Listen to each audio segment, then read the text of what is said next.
Doctor Babasaheb Ambedkar open university.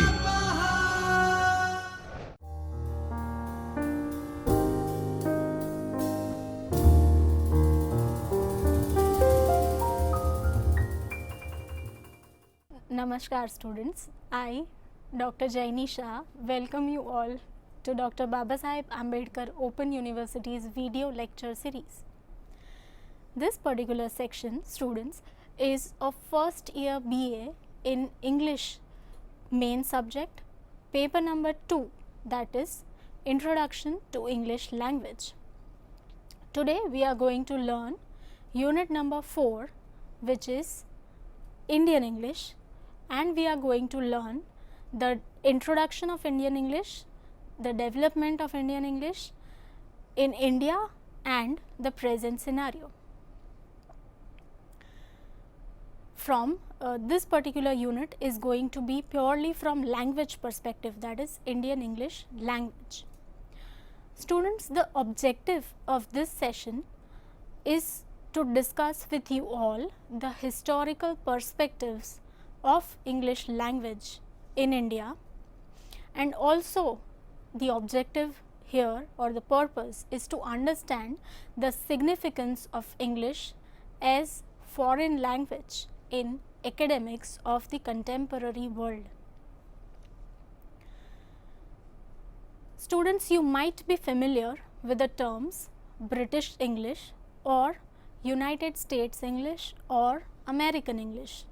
These terms refer to the English language spoken in that particular country or that particular region.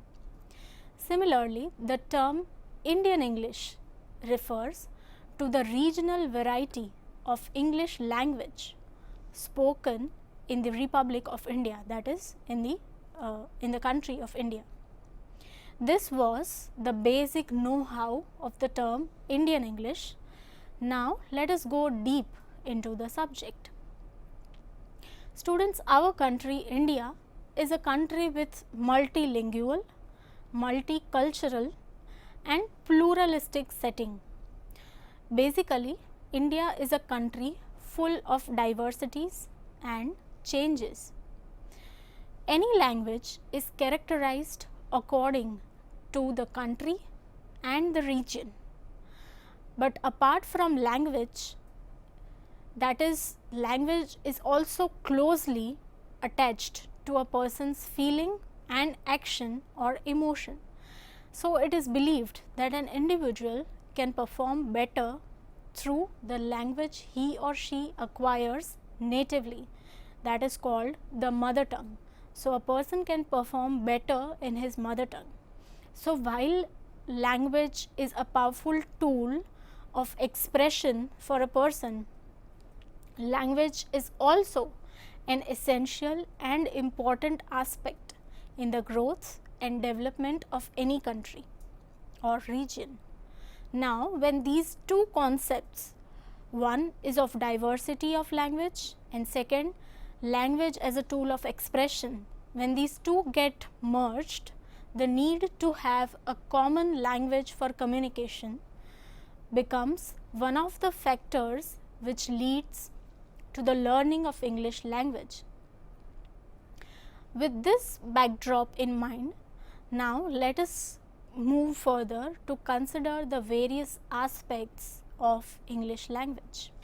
Students, it is commonly known that English language flowered during the British rule in India, that is, when British invaded India and India became a colony of the British.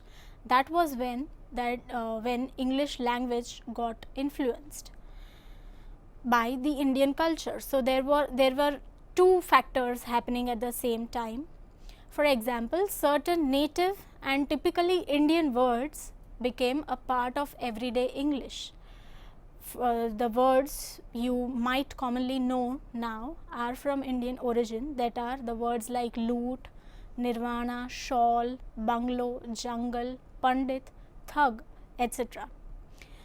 Students, these words have not only become the part of everyday English, but they have found their place officially in the Oxford English Dictionary as well. So there was an exchange of culture and language between Britain and India. Further, it is also interesting to know that from past many centuries, even before the British rule in India, the early Greek and Roman trade influenced India, which resulted in an exchange of culture and language between these regions. You will get a clear idea by knowing or tracing the journey of some commonly known words. The words such as ginger, a very common word, ginger, comes from the Malayalam language of Kerala. It travelled through Greek and Latin into Old French, and then it travelled to Old English, and later on the word and the plant ginger became a local as well as a global commodity and is now very much a part of English language. Furthermore, there are other words such as mango, the commonly known word mango, the mango fruit, curry, which is typically Indian word, and aya, all came to India through the Portuguese. With the word aya, we have always understood it. The meaning of the word aya we know is that it means an Indian nanny or domestic help. But originally it is not an Indian word, it is a Portuguese word. When Portuguese used this term in India, it got absorbed into Indian culture and Indian languages, and then via India it has found its place in English language. Now, apart from these words, there have also been instances where the languages such as Hindi, Urdu, Tamil, Malayalam, Portuguese and English words have travelled around the globe during the 16th to the 17th century to get borrowed, adopted, altered and mixed into different cultures and different languages. Now students, let us take a look at the word Kashmir. The word Kashmir originated in Persia. From Persia it travelled to India, and now it is closely associated to Indian culture, and peculiarly it is especially associated and related to Kashmir and its wool. And from there it has entered and has been borrowed and now is part of English language. Take for example another word, which is shawl, a very common word. Students, shawl, we all know that it is a piece of fabric worn over the shoulders or head. Earlier, the shawl was meant to be an Indian luxury garment for women of high society. So this word shawl, which is very peculiar and typical to Indian culture, is now a part of English language. It is found in the dictionary as well. Another word, another example, veranda. Students, a veranda is a rooted platform outside the house. This is very much an Indian concept. It is typical of Indian houses, but due to the various factors such as trade, colonialism and a mix and exchange of British and Indian cultures, the British imbibed the local Indian culture, and the word veranda officially became a part of English language as well as English culture. So with these examples, you now know that Indian culture has influenced English language as much as English culture has influenced India and its language. Now let us analyze the position or status of English language in pre-independence era, that is at the time before India got independence. Students, India has been one of the most linguistically, culturally, religiously diverse and different in variety of regions of the world from the beginning. But the instruction of English language began in India in 1830 during the rule of East India Company. One person, that is Lord Macaulay, he played a major role in introducing English language as well as the Western concepts in the education system of India. So, that is when English language entered officially into the country. Throughout the 1840s and 1850s, primary, middle and high schools were established, they were opened, which offered English language as the medium of teaching and instructions. In the year 1857, various universities were established in the cities like Bombay, Calcutta and Madras, which offered English as the medium of teaching and as the medium of instruction. So, from the years 1858 to 1947, through educational field, English language penetration increased across India. From the beginning of the 20th century, English began to be accepted as the language of the elite class, of the top strata of the society. Also, English as the language was accepted by the works of offices of administration. It was also the language of pan-Indian press. So, the media, the press across India used English language.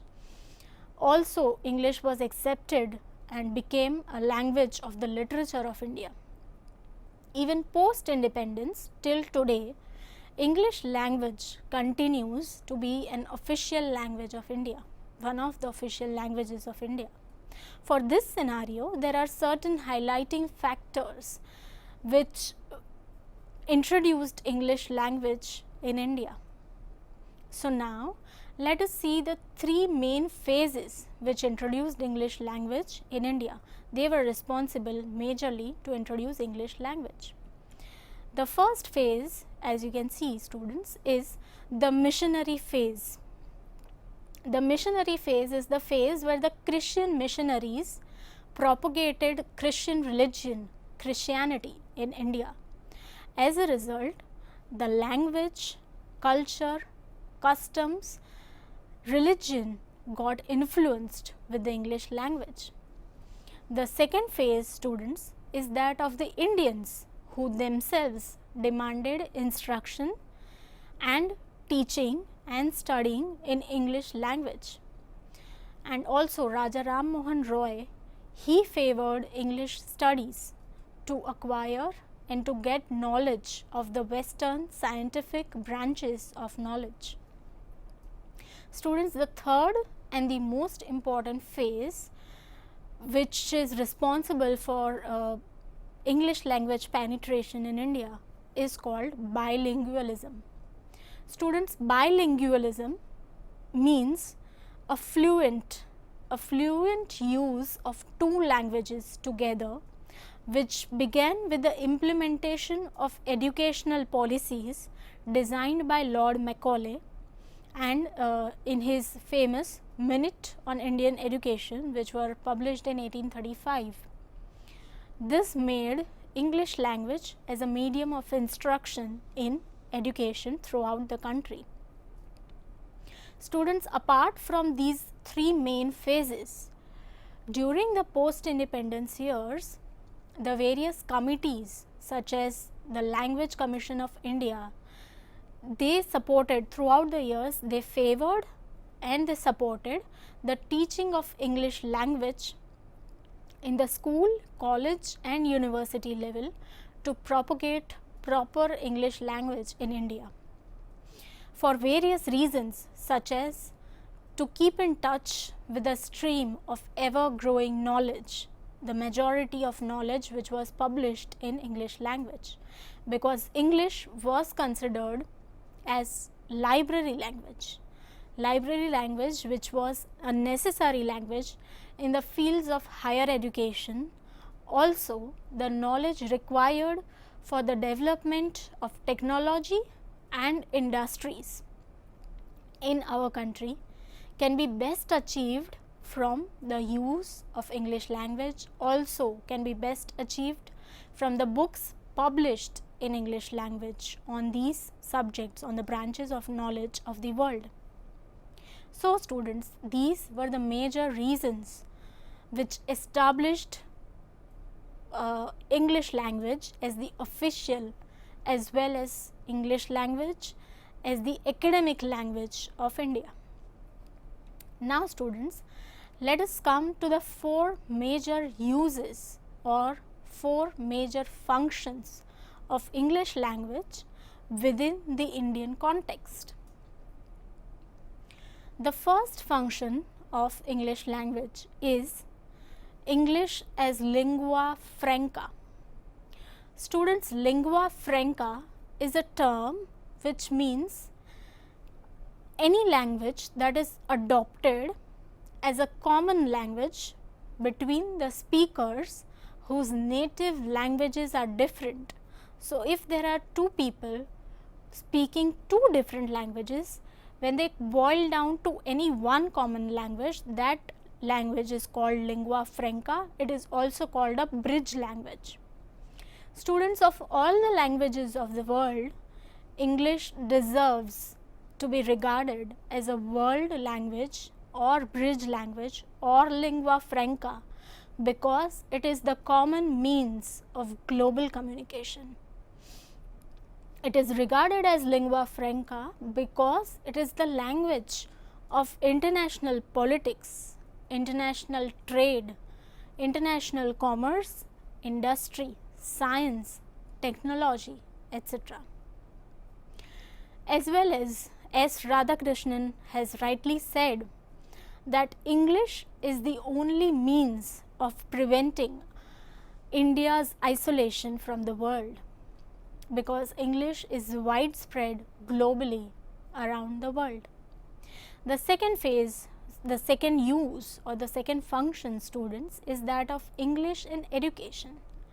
In spite of the stated goals of the official language policy to replace English by Hindi language, the native language, English continues to enjoy a prized and prestigious place in our educational as well as official system of the country.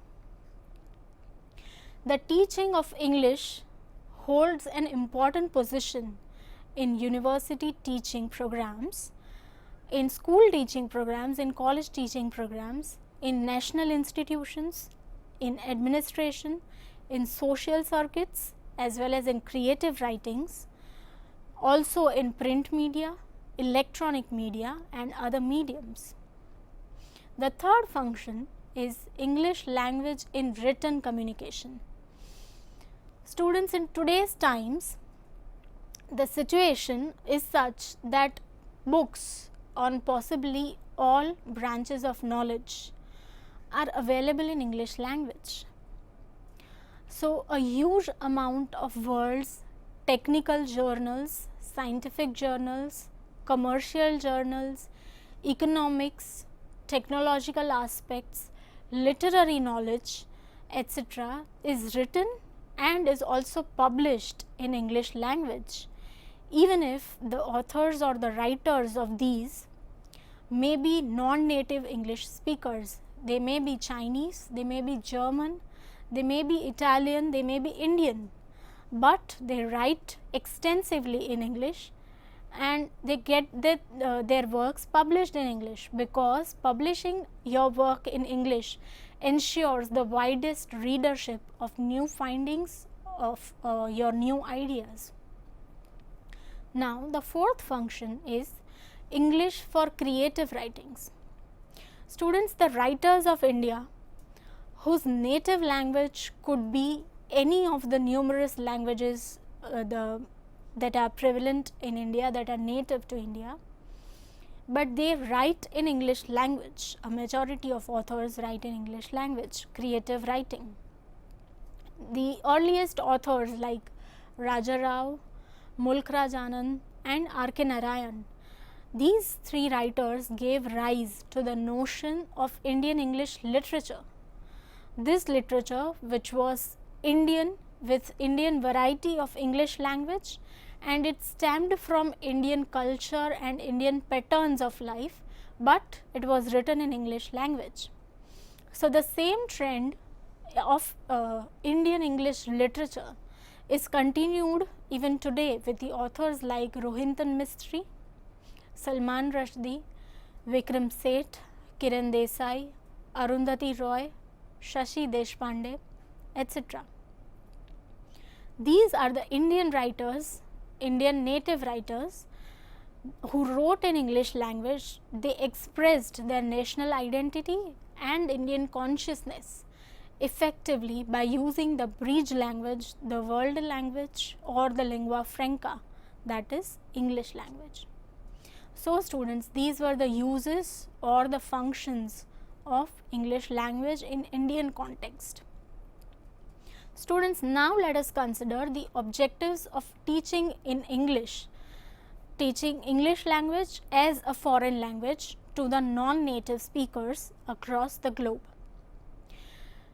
Wilga Rivers is an Australian academic writer who provides us 6 main objectives or purposes which dominate the teaching of English as a foreign language. Basically, teaching English to the foreign students, that is, to the students who are non-native speakers of English, such as, for example, Indians. The first purpose is to develop the students' intellectual capability, because any foreign language learning helps us develop the intellectual capability of the learner, because it gives good exercise.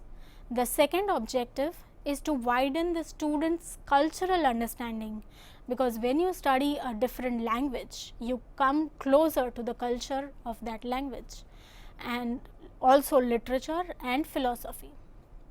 The third objective is to increase the students' learning capability in order to know how language functions with different foreign learners. The fourth objective, students, is to teach a student how to read the foreign language with comprehension. Comprehension here means understanding the context of that language, so that he or she may be updated with modern writing, modern research, modern information, as well as knowledge. The fifth objective, students, is to bring a student to a greater understanding of people across national borders or national barriers by giving him or her a sympathetic insight, a sympathetic view into the ways of life of the people who speak different language, who reside in different countries through foreign language learning. The sixth objective is to provide the student with the skills which will enable him or her to communicate orally as well as in written form with other learners of English as a foreign language. So, students, these 6 points have covered, these 6 points as well as the earlier introduction and development have covered the development of English in India. Now, let us come to the component of the scenario of English language in today's times. The current status of English has turned a significant percentage of world's population into recreational and users or learners of English language. There has been an emergence of new interlanguages. Now, what does this word interlanguages mean? Interlanguages is a term in which features of English are mingled or mixed with those of other native languages and as well as their pronunciations. Further, the term called multiple Englishes have also emerged with the development of automatic translation software, for example, Google Translate. So, technology has also developed English language, has altered English language. Apart from this, in today's times, the dominance of American English, for example, like we are talking about Indian English, similarly Britain English exists and American English in the digital world has led to a wider acceptance of American preferences in academic branches as well. So, not only social media, but academic branches also prefer American English. Also, the fast changing and fast developing world of social media is responsible for introducing new words in the form of short forms, that is clipped forms, acronyms, blends, mixing of two words, abbreviations, which at times deviate from the standard English or the standard pronunciation, but they are and they are going to be far more prominent and important in the coming years. So, to conclude, students, there has been a variety of historical, economical, commercial and technological progresses responsible for the introduction, widespread utility and development of English language in India. So, students, I hope that you have learnt the global importance of English language as well as the importance of Indian English language, the variety of the language, its various functions in knowledge acquisition, and also you have been able to foresee the strengths of English language which persists in all the domains of knowledge, whether formal or informal. So, students, I have included here some of the questions. So, kindly attempt to answer these questions as a part of self-assessment exercise. So, you will be better able to understand your learning. And further, here are some of the references or further reading suggested books and certain links which can take you the further understanding of the topic. So, students, thank you for watching this video and goodbye until next time.